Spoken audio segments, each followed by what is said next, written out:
Temos visto aquilo que obviamente é pecado recebendo cada vez mais atenção. Você já teve vontade de voltar a viver em um tempo que parecia ser mais simples? Aqui está Nancy DeMoss Wolgemuth. Me alegro em poder viver nos dias de hoje, porque temos a maravilhosa oportunidade de mostrar ao mundo uma maneira diferente de viver, de mostrar ao mundo o que significa viver como cidadãos de um reino diferente, o reino de Deus.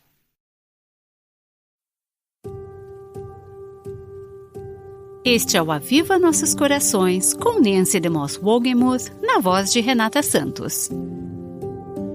Se você tem filhos pequenos em casa, pode ser interessante ocupá-los com algo em um outro local distante de você. Desta forma, você poderá se concentrar em um tópico importante que todas temos que enfrentar cada vez mais. Nosso tema agora será a pureza sexual. E ele faz parte de uma série conduzida pela Nancy para nos levar a um avivamento pessoal. A série se chama Buscando a Deus. Agora, aqui está a Nancy. Hoje quero falar sobre algo que tem se tornado um grande fardo em meu coração em relação às mulheres cristãs. Em nossa cultura atual, essa é uma área em que a verdade é uma das maiores necessidades e isso é ainda mais importante no mundo evangélico. Estou falando da questão da pureza sexual. Não é preciso dizer que a imoralidade está desenfreada, epidêmica em nossa cultura. Há alguns anos, a revista Newsweek publicou um artigo de capa cujo título na capa era, abre aspas, a nova infidelidade. De casos no escritório a envolvimentos na internet, mais esposas estão traindo também. Fecha aspas. O artigo, muito chocante em tantos sentidos, tinha o título A Vida Secreta das Esposas. O artigo falava sobre por que as esposas se afastam de seus casamentos. Dizia assim, abre aspas, com o local de trabalho e a internet, com as vidas sobrecarregadas e maridos desatentos, não é de se admirar que as mulheres estejam procurando por conforto nos braços de outro homem. Fecha aspas. Se você leu esse artigo, você sabe que nele havia algumas estatísticas chocantes e algumas histórias trágicas. Mas o que me deixou realmente triste foi ver como o tema foi tratado como algo normal, como se fosse algo que chegou para ficar. Algumas vezes falamos como se essa imoralidade desenfreada fosse algo novo. Na verdade, isso vem acontecendo há muito tempo. Ela vem desde o livro de Gênesis e acontece por toda a Bíblia. Apenas no primeiro livro da Bíblia temos incesto e sodomia disseminada e legalizada em Sodoma e Gomorra. Ao percorrer o Antigo Testamento, temos registros de prostituição, fornicação, estupro, adultério. O pecado sexual não é uma coisa nova. É provável que você saiba que a homossexualidade foi bastante disseminada na Grécia Antiga e em Roma. Sócrates a praticou. 14 entre os primeiros 15 imperadores romanos eram homossexuais praticantes. Isso não é novo. E ainda assim, hoje, vemos esses tipos de estatísticas que simplesmente confundem o cérebro. Nós pensamos, será que pode piorar? Laura Sessions Stepp, que é uma escritora do Washington Post, escreveu um artigo chamado O Sistema de Parceiros, o Sexo no Ensino Médio e na Faculdade. O que o amor tem a ver com isso? Ela descreve o que é chamado de cultura do ficar. Algumas vezes esse comportamento pode também ser chamado de amigos com benefícios. A essência disso são garotos e garotas tendo encontros sexuais com amigos, sem qualquer compromisso, sem responsabilidade, sem romance, apenas pelo encontro sexual, sem amarras. É a cultura do ficar, amigos com benefícios. Está acontecendo muito em festas, em closets, em banheiros, quartos dos pais de amigos. E agora dizem que o namoro é simplesmente uma coisa do passado. As pessoas estão ficando, tendo esses encontros sexuais. Deixe-me dizer também que isso não é um problema novo, nem é um problema apenas masculino. Cada vez mais, a imoralidade é uma questão que está atraindo as mulheres de maneiras sem precedentes. Uma conselheira matrimonial sobre a qual eu li, disse que quando ela iniciou sua prática há mais de 20 anos, apenas 10% da infidelidade era cometida pelas mulheres. Agora, isso está próximo a 50%. Cada vez mais é possível ver que as mulheres estão sendo atraídas para o sexo virtual, para as salas de bate-papo online, curiosamente, muitas vezes procurando por companheirismo e relacionamento. Deus nos criou para o relacionamento, mas essas mulheres estão encontrando isso de maneiras ilícitas, que são prejudiciais, perigosas e fatais, e não da maneira que Deus queria que encontrássemos, que é em nosso relacionamento com Cristo e em relacionamentos santos, saudáveis e íntegros com pessoas do corpo de Cristo. Como mulheres, somos atraídas para essas salas de bate-papo online, por exemplo. Muitas mulheres ultimamente acabaram viciadas e começaram a navegar por sites pornográficos. A revista Today's Christian Women, Mulheres Cristãs de Hoje, tem um boletim informativo online e fizeram uma pesquisa entre suas leitoras do sexo feminino. Veja que essa é uma revista cristã, fazendo uma pesquisa entre suas leitoras do sexo feminino. E 34%, mais de um terço, de suas leitoras do sexo feminino admitiram que intencionalmente acessam pornografia na internet. Mulheres. Costumávamos achar que esse era um problema dos homens. 1 em cada 6 mulheres, isso é 17% das mulheres, incluindo as cristãs, luta com o vício em pornografia. Então, o que acontece com as mulheres é que elas não permanecem apenas online. Isso não fica restrito à internet. 80% das mulheres que praticam a pornografia online irão se envolver na prática com atividades nos moldes daquilo que estão vendo na internet. Essa é uma porcentagem muito mais alta do que a dos homens, porque as mulheres querem o relacionamento. Então elas irão agir assim na vida real. Esse é o mundo em que vivemos. E posso afirmar que, até que Jesus venha e estabeleça seu reino neste mundo, isso não vai melhorar. As Escrituras nos dizem que isso vai se tornar pior. Então, de certa forma, isso não deve nos chocar. Mas neste mundo, fomos chamadas para sermos povo de Deus, luz, sal, para refletir a imagem, a beleza e a maravilha dos caminhos de Deus. Este é um mundo sombrio para o qual somos chamadas a brilhar como luzes reluzentes.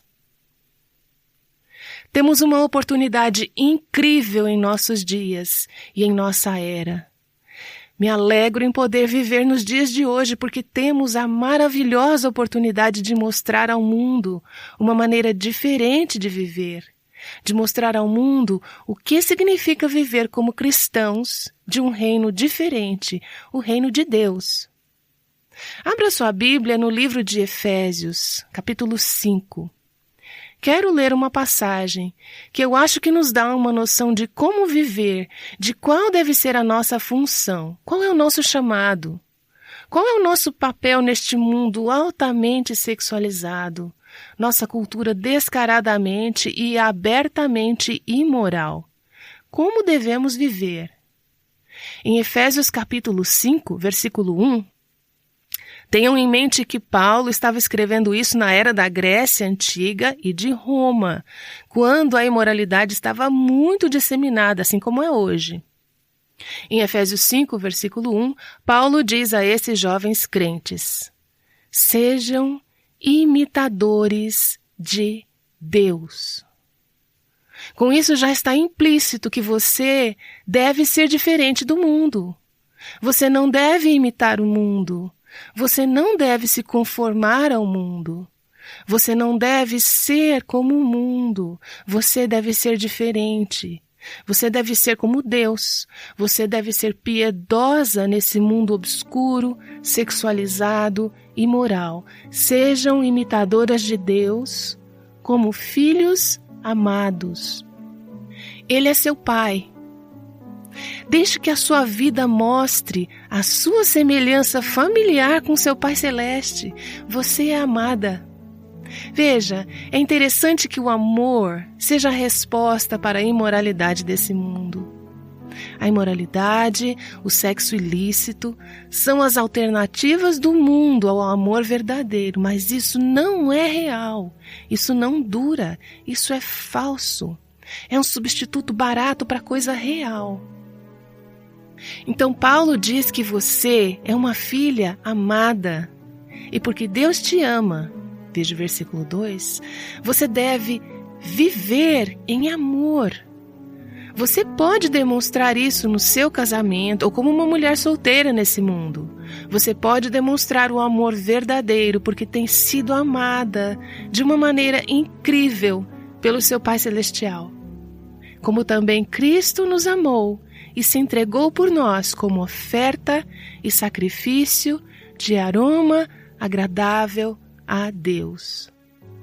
Cristo te amou, e então você deve viver uma vida de amor.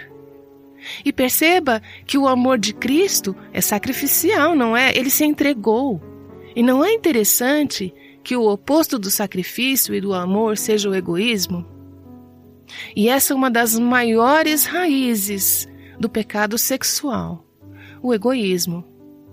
Eu quero o que me faz sentir bem, o que me satisfaz.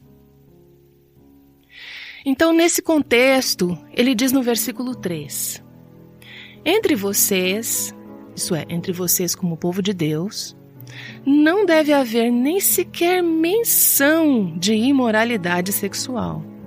Nem sequer menção. Vamos falar mais adiante sobre o que isso significa. Nem de qualquer espécie de impureza, nem de cobiça, pois essas coisas não são próprias para os santos. Por que ser uma mulher pura? Por que escolher o caminho da pureza moral? Porque você faz parte do povo santo de Deus e a imoralidade não se encaixa aqui. Há algo de errado se os santos de Deus estão vivendo vidas impuras. Versículo 4 diz: não haja obscenidade, nem conversas tolas, nem gracejos imorais, que são inconvenientes, mas ao invés disso, ações de graças. Não é interessante que ele coloque ações de graças no contexto de lidar com a imoralidade? Sabe por que eu acho que é assim? A amargura é outra raiz do pecado sexual. Frequentemente essas duas coisas andam de mãos dadas. Eu fui magoada, eu fui ferida, eu mereço uma pausa hoje. Amargura e egoísmo levam à imoralidade. Mas Paulo diz que devemos viver uma vida de amor e ação de graças, em vez de egoísmo e amargura. Os versículos de 5 a 8, na NVI, diz assim: porque vocês podem estar certos disso, nenhum imoral, ou impuro, ou ganancioso, que é idólatra, tem herança no reino de Cristo e de Deus. Ninguém os engane com palavras tolas, pois é por causa dessas coisas que a ira de Deus vem sobre os que vivem na desobediência. Portanto, não participem com eles dessas coisas, porque outrora vocês eram trevas, mas agora são luz no Senhor. Vivam como filhos da luz. Você foi amada. Você faz parte do povo santo de Deus. Você é uma filha amada de Deus. Você não faz parte do sistema deste mundo. Você pertence a um reino diferente. Você é luz no Senhor. Portanto, senhoras, meninas, mulheres, vivam como filhas da luz. Pode ser que você tenha lido algo que Lauren Winner escreveu. Ela é uma mulher solteira e uma excelente escritora. Autora cristã de best-sellers e uma das escritoras do Christianity Today. Ela escreveu um artigo há vários anos para um site chamado www.beliefnet.com. Seu artigo se chamava O Sexo e o Evangélico Solteiro. Olha, eu não mencionaria isso publicamente se isso não tivesse sido divulgado publicamente. Mas nesse artigo, ela fala abertamente do fato de que ela e seu namorado estavam praticando fornicação naquela época. Na verdade, ela não justificou seus atos e ela conta que apreciou o fato de sua amiga a ter confrontado e a questionado a esse respeito. Mas ela também destacou nesse artigo que muitos cristãos jovens, solteiros, são de fato sexualmente ativos e que a igreja precisa enfrentar a realidade de que é assim que as coisas são. Eu me vi lendo esse artigo pensando, eu não acredito no que eu estou lendo. É como se nós estivéssemos dizendo, é assim que as coisas são e vamos ter que reconhecer isso e perceber que é a realidade. Olha, tenho encontrado nos últimos anos, repetidas vezes, entre estudantes de faculdades bíblicas e pessoas se preparando para o ministério, mulheres que se encontram presas, enredadas no pecado sexual.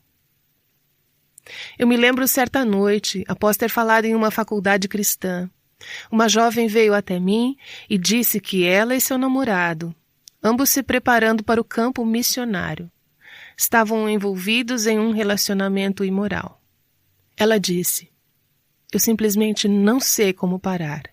Me sinto tão culpada, mas eu sinto que não posso parar. Outra mulher escreveu não faz muito tempo, dizendo, por favor, ore por mim. Estou tão perto da infidelidade, embora tenha um marido maravilhoso. Fui muito inadequada com outro homem casado. Não entendo o que estou querendo dele, só quero estar com ele. Sua série sobre a mulher tola me ajudou a recuar, mas só por um tempo. Eu me sinto fora de controle. Quando li aquele e-mail, algo muito forte se agitou em meu coração. Senti como se essa mulher estivesse em uma casa em chamas, pegando fogo, e ela não percebia isso. Alguém precisava avisá-la. Na verdade, eu peguei o telefone e tentei encontrar um número de telefone para ligar para ela. Não consegui encontrar o número do telefone, então enviei um e-mail à pessoa em nosso ministério que normalmente responderia um e-mail como esse e disse a ela, por favor, faça um apelo a essa mulher, implore para que ela fuja dessa situação. Algumas semanas depois, recebi outro e-mail da mesma mulher. Este ainda mais desesperado. Ela disse, sinto-me paralisada esta manhã, tentando fazer meu trabalho como membro da equipe da igreja, lendo os e-mails deste outro homem e me perguntando como fugir dessa situação, porque agora estamos apaixonados. Bem, finalmente tivemos a oportunidade de conversar por telefone. E vou te dizer, se você pudesse apenas ouvir. Jovens mulheres, se vocês pudessem ouvir. Jovens esposas, se vocês pudessem ouvir essa mulher de meia idade, derramando o seu coração, soluçando, dizendo, eu não posso acreditar no que eu fiz. Não posso acreditar no ponto em que cheguei. Sei que eu estou destruindo tudo, mas eu me sinto tão indefesa. Eu só não quero continuar vivendo essa vida. Quero sair dessa vida antes que tudo se exploda e todos descubram quem eu sou. Aqui está uma mulher que pode ensinar outras mulheres em situações semelhantes. O apóstolo Paulo, nas Escrituras, é tão relevante, tão prático. Ele é tudo o que precisamos para cada época, para cada cultura, para cada questão. O apóstolo Paulo escreveu para os crentes do Novo Testamento que viviam em um mundo louco por sexo e que enfrentavam, como nós, tentações e problemas sexuais em uma grande escala. Abra sua Bíblia em 1 Tessalonicenses capítulo 4. Paulo diz: quanto ao mais, irmãos, agora lhes pedimos e exortamos no Senhor Jesus. Versículo 1. Nós apelamos a vocês, nós lhes exortamos. Esse assunto da pureza era uma preocupação intensa para Paulo. E isso precisa ser uma preocupação intensa para você. Mas você pode estar pensando, isso não tem nada a ver comigo. Eu tenho um casamento feliz. Eu preciso te dizer que não existe uma mulher ouvindo a minha voz neste momento que seja imune ao potencial do pecado sexual. Não importa a sua idade, não importa quantos anos de casada você tenha. Aconselhei recentemente uma mulher que está casada há 30 e poucos anos e ela está no meio de um caso. Ela é uma cristã professa. O outro homem é um cristão professo. Seu marido é um cristão professo. Nem consigo dizer como tudo isso aconteceu, mas eu estou dizendo, não pense que você está imune. Mesmo que você nunca caia nesse pecado, você tem amigas e membros da família que caem. Paulo diz, nós os exortamos. Isso é importante, isso é crucial. Já os instruímos acerca de como viver a fim de agradar a Deus, e de fato, assim vocês estão procedendo. Agora lhe pedimos e exortamos no Senhor Jesus que cresçam nisso cada vez mais. Esse é o versículo 1. Eu diria a vocês, senhoras, que estão agradando a Deus em seu casamento, ou você que está agradando a Deus como mulher solteira, sendo casta e pura, eu as exorto, já que estão agora procurando agradar a Deus, que continuem fazendo isso, porém cada vez mais, continuem fazendo isso, mas que a pureza seja abundante, façam isso cada vez mais. O versículo 3 diz, porque essa é a vontade de Deus. Essa é a vontade de Deus. Eu posso dizer para você, a vontade de Deus para a sua vida é a sua santificação, a sua santidade. É você ser moldada à imagem de Cristo. Mas como? Como a santificação se parece? Ele continua, que se abstenham da imoralidade sexual. Essa palavra, abster-se, significa evitar, ficar à distância. Fique o mais longe possível disso. Essa é a vontade de Deus, que se abstenham da imoralidade sexual. Deixa que eu faça um resumo do que eu sei que vocês sabem, mas precisamos desses lembretes. O que as Escrituras ensinam sobre toda a questão da sexualidade? Bem, temos que começar dizendo que as Escrituras afirmam a beleza, a maravilha e a santidade das relações sexuais dentro do casamento. Isso é uma coisa boa, isso é santo. Embora as relações sexuais sejam uma maneira vital do marido e da esposa expressarem o amor da aliança, a unidade e o compromisso, elas também são uma forma de ajudar um ao outro a ser moralmente puros e a serem fiéis um ao outro. Assim a Escritura diz aos maridos e esposas. 1 Coríntios 7:5. Não se recusem um ao outro. Senhoras, quando vocês retêm relações sexuais de seus maridos, vocês estão tornando-os mais vulneráveis ao pecado. Não sei ser mais direta do que isso. Então a Escritura ensina, derrame seu amor de forma física, emocional, mental e espiritual sobre o seu marido. Isso é puro, isso é bom, isso é maravilhoso. Da mesma forma, a Escritura deixa claro que toda atividade sexual fora do casamento é pecaminosa, é impura, é proibida, estritamente proibida. Eu estou falando sobre a prostituição, sobre o adultério. Deixe-me dizer a propósito, o adultério pode ser mais do que o adultério físico. Muitas mulheres estão envolvidas em casos emocionalmente adúlteros. A Bíblia proíbe o sexo antes do casamento. E novamente, deixe-me dizer que temos mudado nossa definição hoje. A Bíblia proíbe não apenas as atividades sexuais reais, mas qualquer atividade sexual fora do casamento é impura. Isso inclui coisas como homossexualidade, bestialidade, incesto, coisa que anos atrás não pensávamos que teríamos que dizer à igreja, mas precisamos dizer essas coisas hoje. Mas dentro do casamento não há qualquer vergonha no envolvimento sexual. Fora do casamento, a atividade sexual é errada e é vergonhosa. Por quê? Aqui está a conclusão. Porque a pureza sexual, a fidelidade sexual espelham o caráter de Deus. Como é Deus, gente? Ele é um Deus fiel que guarda a aliança. Ele está em união íntima com a Trindade, com o seu povo, a intimidade.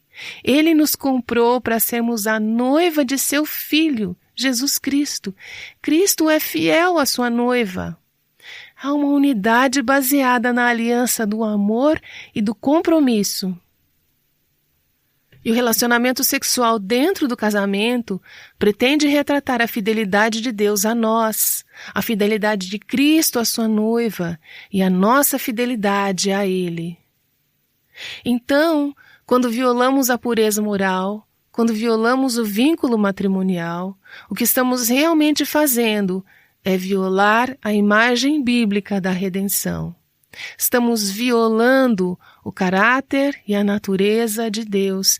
E, na verdade, estamos violando nossa própria natureza como seres que foram criados à sua imagem para refleti-lo. Então, Paulo diz aos Coríntios, em 1 Coríntios 6, fujam da imoralidade sexual, no versículo 18. Fuja disso. Essa palavra fugir significa sair correndo, escapar, desaparecer, rejeitar. Fuja disso, escape disso. Fuja da imoralidade sexual e, em vez disso, seja santa. Essa é a vontade de Deus. Este é o caminho da bênção. Foi para isso que você foi criada. Assim você cumpre sua humanidade no sentido mais puro da palavra. Ser fiel, ser casta, ser pura, ser santificada. Essa é a vontade de Deus. É assim que agradamos a Deus. Se você quer agradar a Deus através de pensamentos puros e ações puras, ore com Nancy a seguir. Dana Gresh e Nancy DeMoss Wogemuth juntaram-se para escrever um livro chamado Mentiras em que as Garotas Acreditam. Essa é uma continuação do livro de Nancy, Mentiras em que as Mulheres Acreditam. Ajude as jovens de sua vida a pensarem em questões de pureza. Da próxima vez em que você vir a mídia retratando relacionamentos ilícitos como atraentes, lembre-se de que isso é uma mentira. Descobriremos por quê no próximo podcast. Agora vamos orar com Nancy. Ó Pai, eu oro intensamente para que possamos levar isso tão a sério como o Senhor leva, amar a santidade como o Senhor ama e viver o que o Senhor nos criou para viver, que é sermos fiéis guardiãs da aliança. Que nossas vidas como mulheres cristãs reflitam a Tua natureza fiel e que guardemos a aliança. Que nossos casamentos possam refletir a beleza de Teu plano de redenção. Cristo dando a sua vida por sua noiva, sendo fiel a ela por toda a eternidade.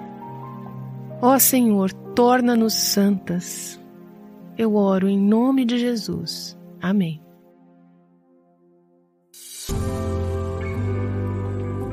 Aviva Nossos Corações, com Nancy DeMoss Wogemuth, faz parte do Ministério Life Action.